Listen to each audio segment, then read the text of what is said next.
טוב, אנחנו עכשיו הולכים לפגוש בן אדם מאוד מאוד מיוחד. קוראים לו בנימין זאב הרצל. מישהו? ברוכים הבאים אל הקונגרס הציוני החמישי. אתם בוודאי שואלים את עצמכם מהו קונגרס. בתים כבר יש לנו המון למכביר. עוד רעיונות, הצעה אחרונה, כן. מאז הקונגרס הראשון אנחנו דנים בהצעה של פרופסור הרמן שפירא על הקמת קרן לאומית שתאסוף כספים מיהודי העולם למען העם היהודי. מה זה? אבל הרצל, למה תרמנו? מה זה? אני עכשיו מסביר להם את זה, בחורה צעירה. הנה, זה למה. ישראל הוא ספר הזהב. ספר הזהב הוא מה שהביא את הכסף הגדול לקרן קיימת. בספר הזהב נחתמו האנשים שרצו לתרום סכומים גדולים לקרן קיימת לישראל, והם נרשמו בספר שנקרא ספר הזהב, ספר כבוד, שכל ספרי הכבוד שנחתמו עד היום מונחים בבית קרן קיימת לישראל פה בירושלים. אני מקווה שנהניתם בקונגרס הציוני החמישי. תמשיכו ליהנות עם הבחורה הנאה פה, דנה, בהצלחה בהמשך היום. תודה רבה לכם. תודה רבה להרצל. אתם יכולים רגע להישאר לשבת? לפני שאני אומר את הרעיון שלי לגבי המוסדות האלו, אולי לכם יש רעיונות, דברים שאתם רוצים? שלא יהיה מלחמות בעולם. שלא יהיה מלחמות, זו בקשה טובה מאוד, כן. אופלה, שמישהו יושב בקצה של המחצלת, כך היא לא תעוף. מספיק עם הרעיונות, אני אספר לכם על הרעיון שלי. זוהי קרן לאומית שתאסוף כסף. אז את קק"ל הקימו לפני קום המדינה ולפני שהייתה כאן מדינה, ולכן אחד הדברים שהיא החליטה לעשות, שקק"ל רצתה לעשות, זה בעצם לרכוש קרקעות לעם היהודי, כדי שבעתיד יהיה יותר שטח לעם היהודי. טוב, מה לדעתכם קק"ל עושה בצבע הירוק? כן, מה עוד?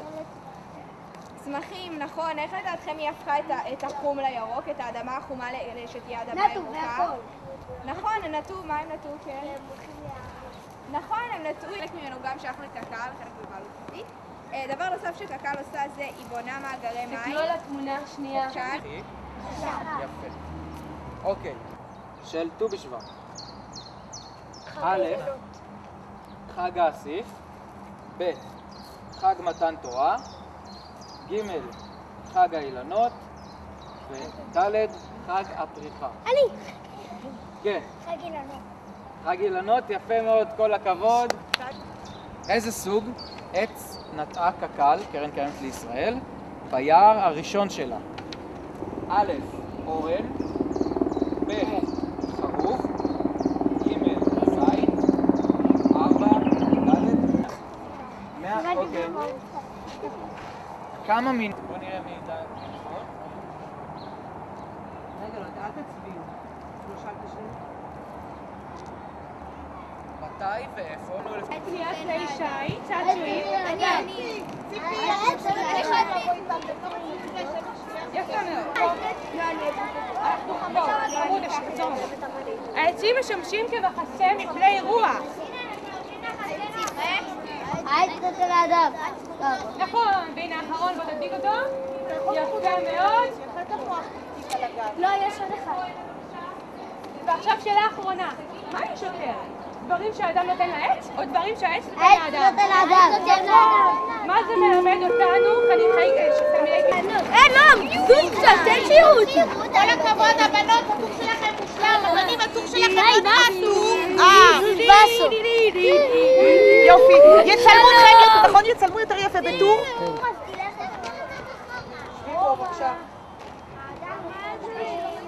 אז מה?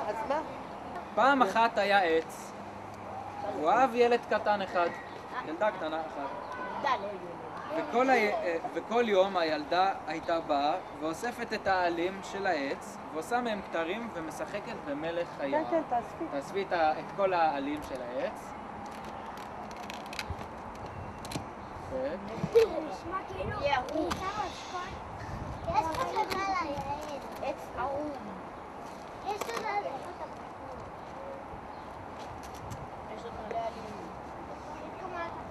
זהו, חלף לו והילדה הלכה וגדלה. ולעיתים קרובות העץ נשאר לבדו. אתה יכול לתת לי קצת כסף? אני מצטער, אמר העץ, אבל אין לי כסף. יש לי רק עלים ותפוחים. קחי את התפוחים שלי, ילדה. תמכרי אותם בעץ. כך יהיה לך כסף ותהיי מאושרת. ואז הילדה טיפסה על העץ וקטפה ממנו את התפוחים ולקחה אותם איתה. יפה. היא לא צריכה לטפס על העץ, יפה, היא לקחה את התפוחים. אוקיי. העץ היה מאושר. אבל תחלק אותו את זה, כל פעם שאני אגיד את המילה, כל פעם שאני אגיד, שימו לב, אני מתחיל. חבר'ה, סליחה. אברהם, אתה אמור לשבת פה? לא.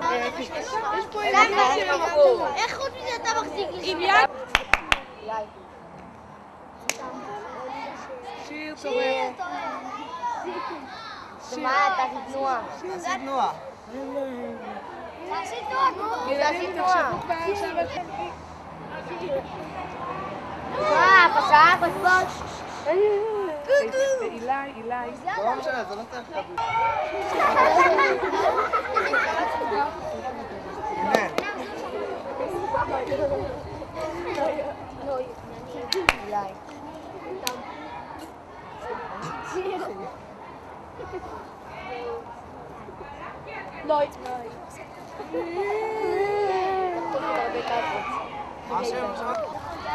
מה ספי אגב צריך לעבור שם בחבר?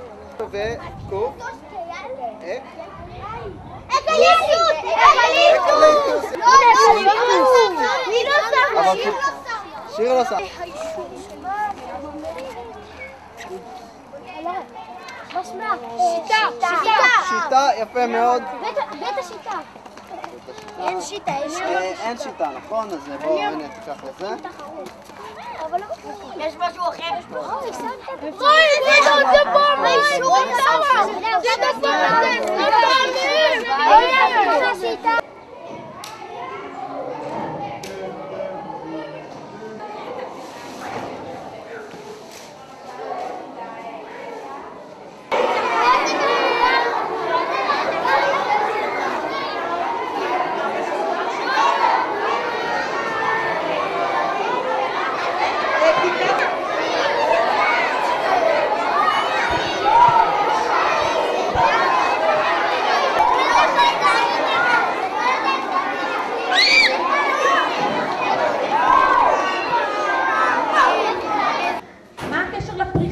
ללבלוב שלו, לשגשוג שלו. ולכן רש"י שם אומר שהואיל ויצאו רוב גשמי השנה, שכבר עברו רוב ימות הגשמים, שהוא זמן רביעה, ועלה השרף באילנות, ונמצאו הפירות חונטים מעתה. עכשיו יש פה המון מילים קשות שאני לא מתכוונת לספר לכם מה זה חניתה, מה זה שרף, מה זה רביעה, זה אפילו מושגים שלא את כולם אני מבינה. יש חקלאים שמבינים בזה יותר טוב ממני. אבל אני יכולה להבין ממה שבאת הוא הזמן שממנו הפירות מתחילים לחנות. עכשיו, משהו שונה נוצר, משהו שכולם מצפים לו, מתחיל לצאת לאוויר העולם. יצא מרעיון זה יהיה נפלא וטוב. אני מאחלת... ארץ ישראל שלי יפה וגם פורחת, מבעלה ובילתה כולנו ביחד. אז קדימה פורחת ושמש וצורחת, ציפורים מרושקות כאן ומסעות את פורחת. ט"ו בשבט הגיע, חג לאילנות, ט"ו בשבט הגיע, חג לאילנות. ולא אכפת לך שאתה תקוע כל השבוע? אינני תקוע, הרי אני נטוע. ולא מתחשק לך לפעמים ללכת לבקר חברים או לראות מה נשמע במקומות אחרים? אין לי צורך לנוד ולנוע, ציפורים מזמרות לי באופן קבוע, פרפרים לי נושקים